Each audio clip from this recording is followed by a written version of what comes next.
Hello everyone, welcome back to शौर्य।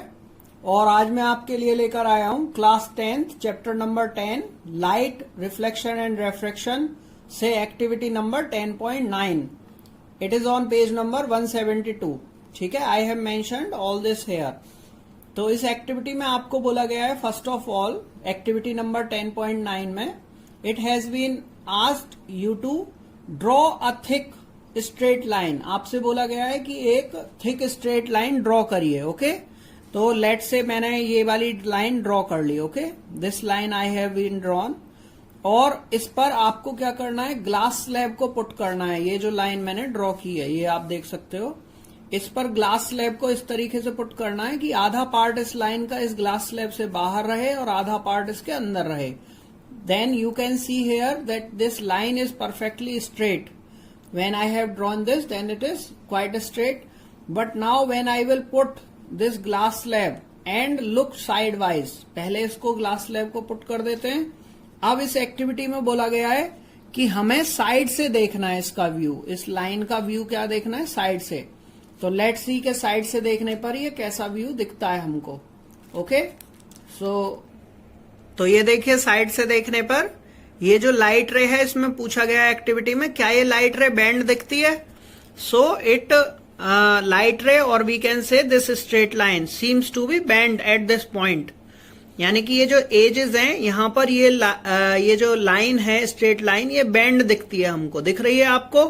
यानी कि ये ऐसे आ रही है और आपको बेंड दिख रही होगी। ओके, साइड से देखने पे अगर मैं इसे हटाऊं तो ये परफेक्टली स्ट्रेट है, और इसको पुट करने पर ये कैसी दिखती है हमको, बेंड दिखती है।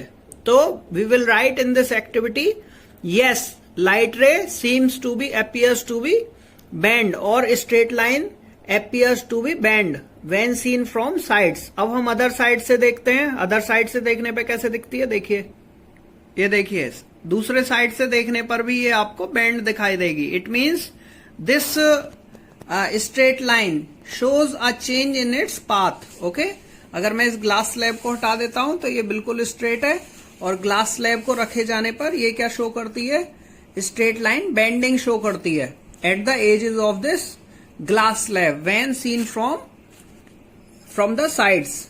ओके, देख पा रहे हो आप, ये यहां पर हमको इसका बेंडिंग शो हो रहा है। इसको देखते हैं एक बार हटा के, तो देखिए कोई भी बेंड नहीं है इसमें, और इस ग्लास स्लैब को पुट करते हैं तो बेंडिंग दिखती है हमको। ओके, क्लियर है? ये वाली लाइन के लिए हम बोल रहे हैं। अब क्या बोला गया है इसके नेक्स्ट स्टेप में, नेक्स्ट स्टेप में बोला गया है अब आपको ग्लास स्लैब को इस तरीके से पुट करना है कि ये वाली लाइन जो है इस पे परपेंडिकुलर हो। तो हमने इस ग्लास स्लैब को एज इट इज इसकी पोजीशन पे ही रखा है। ओके, हमने एक और अदर लाइन ड्रॉ कर ली है जो इसके परपेंडिकुलर है, something like this. This line is perpendicular on the edges of this glass slab. Okay, तो अब इसको ऑब्जर्व करने के लिए बोला गया है, क्या ये क्या दोबारा से हमें ऑब्जर्वेशन होता है। तो देखिए, जो स्ट्रेट लाइन है वो भी क्या है, स्ट्रेट लाइन को अगर हम देखते हैं तो स्ट्रेट लाइन कोई भी हमको अपने पाथ से डेविएशन शो नहीं करती। ओके, तो ये आप देख सकते हो कि ये जो स्ट्रेट लाइन जो परपेंडिकुलर है, okay, this line is perpendicular, it is not showing any bending, ये कोई भी बेंड शो नहीं कर रही है। हाउएवर, ओके, ये बेंड नहीं हो रही है, this is straight line perpendicular to the edges. So we will write the perpendicular line on the edges of the glass slab does not show any bending, तो वो बेंडिंग शो नहीं करती है। नाउ लास्ट स्टेप में इसके बोला गया है, अब हमें इस लाइन को ऊपर से ऑब्जर्व करना है, इस वाली लाइन को इस ग्लास स्लैब के ऊपर से, just from the above. So look at this, ये देखिए, अब हम डायरेक्टली बिल्कुल इस ग्लास स्लैब के ऊपर से इस लाइन को देख रहे हैं। ओके, तो ये लाइन हमको थोड़ा सा ऊपर की तरफ उठी हुई दिखाई देती है। It becomes something at height. Okay, it means जितना ये वाली लाइन हमको दिख रही है नीचे, उतना लाइन ये वाली नीचे नहीं दिख रही है। तो देखिए एक बार, तो ये जो लाइन है हमको ऊपर की तरफ उठी हुई दिखाई देती है। ओके, सो इसमें पूछा गया है व्हाई इट इज सो, कि ऊपर की तरफ ये उठी हुई दिखाई क्यों देती है। Actually this is called vertical shift. इस चीज को हम वर्टिकल शिफ्ट बोलते हैं. It means this line which has been drawn perpendicular or something, this line, it seems to be raised at some height from the actual height, okay, due to this glass slab. तो इसको हटा के देखोगे तो ये ऐसी दिखती है, और जब अगर हम इसको लगा के ग्लास स्लैब को इसके ऊपर रखते हैं तो ये क्या दिखती है, हमको उठी हुई दिखाई देती है. This is due to actually vertical shift. Okay, vertical shift की वजह से ऐसा होता है. And it is also due to refraction of light.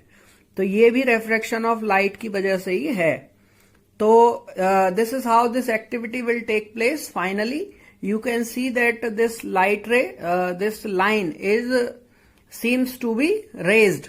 Okay, this line seems to be raised when it is observed from just above of the glass slab. Okay, this is all about this activity. उसके अलावा मैंने जो और भी 10th class की activity perform की है उनका लिंक आपको डिस्क्रिप्शन बॉक्स में मिल जाएगा. If you are interested or you required to see that, then you can go through description box.